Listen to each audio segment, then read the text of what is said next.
नमस्कार दोस्तों, आपने विक्रम बेताल के बारे में ज़रूर सुना होगा।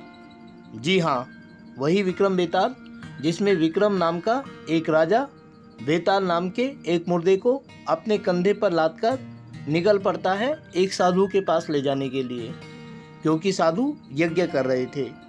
लेकिन दोस्तों, क्या आपने जानने की कभी कोशिश की है कि आखिर इस कहानी की शुरुआत कैसे हुई? तो चलिए जानते हैं आज की इस वीडियो में कि आखिर क्या है बेताल पच्चीसी का किस्सा। बहुत पुरानी बात है। धारा नगरी में गंधर्व सेन नाम का एक राजा राज करता था। उसकी 4 रानियां थी। उनके 6 लड़के थे जो सबके सब बड़े ही चतुर और बलवान थे। संयोग से एक दिन राजा की मृत्यु हो गई और उनकी जगह उनका बड़ा बेटा शंख गद्दी पर बैठा। उसने कुछ दिन राज किया, लेकिन छोटे भाई विक्रम ने उसे मार डाला और स्वयं राजा बन बैठा। उसका राज्य दिनों दिन बढ़ता गया और वह सारे जम्मू द्वीप का राजा बन बैठा। एक दिन उसके मन में विचार आया कि उसे घूमकर सैर करनी चाहिए और जिन देशों के नाम उसने सुने हैं उन्हें देखना चाहिए। सो वह गद्दी पर अपने छोटे भाई भर्तहरि को सौंपकर योगी बनकर राज्य से निकल पड़ा। उस नगर में एक ब्राह्मण तपस्या करता था। एक दिन देवता ने प्रसन्न होकर उसे एक फल दिया और कहा कि इसे जो भी खाएगा वह अमर हो जाएगा। ब्राह्मण ने वह फल लाकर अपनी पत्नी को दिया और देवता की बात भी बता दी। ब्राह्मणी बोली, हम अमर होकर क्या करेंगे? हमेशा भीख मांगते रहेंगे, इससे तो मरना ही अच्छा है। तुम इस फल को ले जाकर राजा को दे आओ और बदले में कुछ धन ले आओ। यह सुनकर ब्राह्मण फल लेकर राजा भर्तहरि के पास गया और सारा हाल कहकर सुनाया। भर्तहरि ने फल को ले लिया और ब्राह्मण को 1 लाख रुपए देकर विदा कर दिया। भर्तहरि अपनी एक रानी को बहुत चाहता था। उसने महल में जाकर वह फल उसी को दे दिया। रानी की मित्रता शहर कोतवाल से थी। उसने वह फल कोतवाल को दे दिया। कोतवाल एक वैश्या के पास जाया करता था। वह उस फल को उस वैश्या को दे आया। वैश्या ने सोचा कि यह फल तो राजा को खाना चाहिए। वह उसे लेकर राजा भर्तहरि के पास गई और उसे दे दिया। भर्तहरि ने उसे बहुत सा धन दिया, लेकिन जब उसने फल को अच्छी तरह से देखा तो पहचान लिया। उसे बड़ी चोट लगी, पर उसने किसी से कुछ कहा नहीं। उसने महल में जाकर रानी से पूछा कि तुमने उस फल का क्या किया? रानी ने कहा, मैंने उसे खा लिया। राजा ने वह फल निकालकर दिखा दिया। रानी घबरा गई और उसने सारी बात सच सच कह दी। भर्तहरि ने पता लगाया तो उसे पूरी बात ठीक ठीक मालूम हो गई। वह बहुत दुखी हुआ। उसने सोचा, यह दुनिया माया जाल है, इसमें अपना कोई नहीं। वह फल लेकर बाहर आया और उसे धुलवाकर स्वयं खा लिया। फिर राजपाट छोड़ योगी का वेश बना जंगल में तपस्या करने चला गया।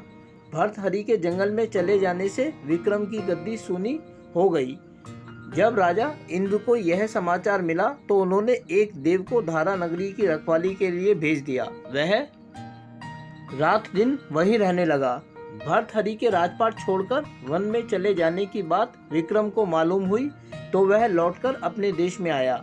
आधी रात का समय था। जब वह नगर में घुसने लगा तो देव ने उसे रोका। राजा ने कहा, मैं विक्रम हूँ, यह मेरा राज है, तुम रोकने वाले कौन होते हो? देव बोला, मुझे राजा इंद्र ने इस नगरी की चौकसी के लिए भेजा है।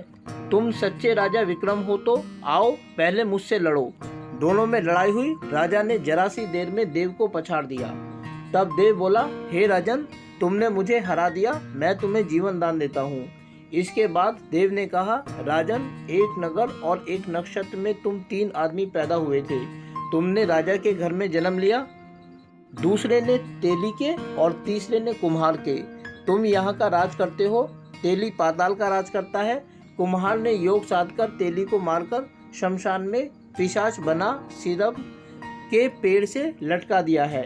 अब वह तुम्हें मारने की फिराक में है, उससे सावधान रहना। इतना कहकर देव चला गया और राजा महल में आ गया। राजा को वापस आया देख सबको बड़ी खुशी हुई। नगर में आनंद मनाया गया। राजा फिर राज करने लगा। एक दिन की बात है कि शांतिशील नाम का एक योगी राजा के पास दरबार में आया और उसे एक फल देकर चला गया। राजा को आशंका हुई कि देव ने जिस आदमी को बताया था कहीं यह वही तो नहीं है। यह सोचकर उसने फल नहीं खाया, भंडारी को दे दिया। योगी आता और राजा को फल दे जाता। संयोग से एक दिन राजा अपना अस्तबल देखने गया। योगी वहीं पहुंच गया और फल राजा के हाथ में दे दिया। राजा ने उसे उछाला तो वह हाथ से छूटकर धरती पर गिर पड़ा। उसी समय एक बंदर ने झपटकर उसे उठा लिया और तोड़ डाला। उसमें से एक लाल निकला जिसकी चमक से सबकी आंखें चौंधिया जा गई। राजा को बड़ा अचरज हुआ। उसने योगी से पूछा, यह लाल मुझे रोज क्यों दे जाते हो? योगी ने जवाब दिया, महाराज, राजा गुरु, ज्योतिषी, वैद्य और बेटी, इनके घर कभी खाली हाथ नहीं जाना चाहिए। राजा ने भंडारी को बुलाकर पीछे के सब फल मंगवाए। तुड़वाने पर सब में से एक एक लाल निकला। इतने लाल देखकर राजा को बड़ा हर्ष हुआ। उसने जौहरी को बुलवाकर उनका मूल्य पूछा।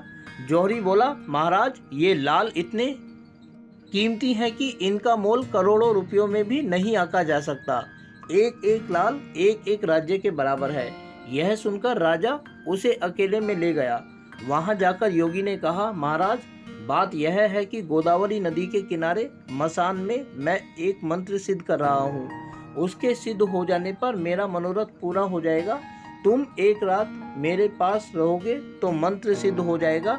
एक दिन रात को हथियार बांधकर तुम अकेले में मेरे पास आ जाना। राजा ने कहा, अच्छी बात है। इसके उपरांत योगी दिन और समय बताकर अपने मठ में चला गया। वह दिन आने पर राजा अकेला वहां पहुंचा। योगी ने उसे अपने पास बिठा लिया। थोड़ी देर बैठकर राजा ने पूछा, महाराज, मेरे लिए क्या आज्ञा है? योगी ने कहा, राजन, यहाँ से दक्षिण दिशा में 2 कोस की दूरी पर मसान में एक सिरस के पेड़ पर एक मुर्दा लटका है। उसे मेरे पास ले आओ। तब तक मैं यहाँ पूजा करता हूँ। यह सुनकर राजा वहाँ से चल दिया। बड़ी भयंकर रात थी। चारों ओर अंधेरा फैला था। पानी बरस रहा था। भूत प्रेत शोर मचा रहे थे। सांप आ आकर पैरों में लिपटते थे, लेकिन राजा हिम्मत से आगे बढ़ता गया। जब वह मसान में पहुंचा तो देखता क्या है कि शेर दहाड़ रहे हैं, हाथी चिंघाड़ रहे हैं, भूत प्रेत आदमियों को मार रहे हैं। राजा बेधड़क चलता गया और सिरस के पेड़ के पास पहुंच गया। पेड़ जड़ से फुगनी तक आग से दहक रहा था। राजा ने सोचा, हो ना हो यह वही योगी है जिसकी बात देव ने बताई थी। पेड़ पर रस्सी से बंधा मुर्दा लटक रहा था। राजा पेड़ पर चढ़ गया और तलवार से रस्सी काट दी। मुर्दा नीचे गिर पड़ा और दहाड़ मार मार कर रोने लगा। राजा ने नीचे आकर पूछा, तू कौन है? राजा का इतना कहना था कि वह मुर्दा खिलखिलाकर हंस पड़ा। राजा को बड़ा अचरज हुआ। तभी वह मुर्दा फिर से पेड़ पर जा लटका।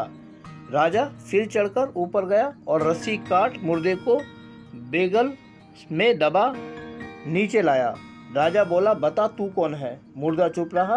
तब राजा ने उसे एक चादर में बांधा और योगी के पास ले चला। रास्ते में वह मुर्दा बोला, मैं बेताल हूँ। तू कौन है और मुझे कहाँ ले जा रहा है? राजा ने कहा, मेरा नाम विक्रम है। मैं धारा नगरी का राजा हूँ। मैं तुझे योगी के पास ले जा रहा हूँ। बेताल बोला, मैं एक शर्त पर चलूँगा। अगर तू रास्ते में बोलेगा तो मैं लौटकर पेड़ पर जा लटकूंगा। राजा ने उसकी बात मान ली। फिर बेताल बोला, पंडित, चतुर और ज्ञानी, इनके दिन अच्छी अच्छी बातों में बीतते हैं, जबकि मूर्खों के दिन कलह और नींद में। अच्छा होगा कि हमारी राह भली बातों की चर्चा में बीत जाए। मैं तुझे एक कहानी सुनाता हूँ, ले सुन। दोस्तों, इस तरीके से शुरुआत होती है बेताल पच्चीसी नामक एक कहानी की श्रृंखला की, जिसमें विक्रम नाम का एक राजा बेताल नामक एक मुर्दे को अपने कंधे पर लादकर ले जाता है एक योगी के पास। कुल मिलाकर इसमें 25 कहानियाँ सुनाई जाती हैं, इसीलिए इसका नाम बेताल पच्चीसी रखा गया है। यहाँ हमने आज इस कहानी की शुरुआत के बारे में चर्चा की है। आगे आने वाले दिनों में हम एक एक करके उन 25 कहानियों का अध्ययन करेंगे, जिनके आधार पर इस श्रृंखला का नाम बेताल पच्चीसी रखा गया है।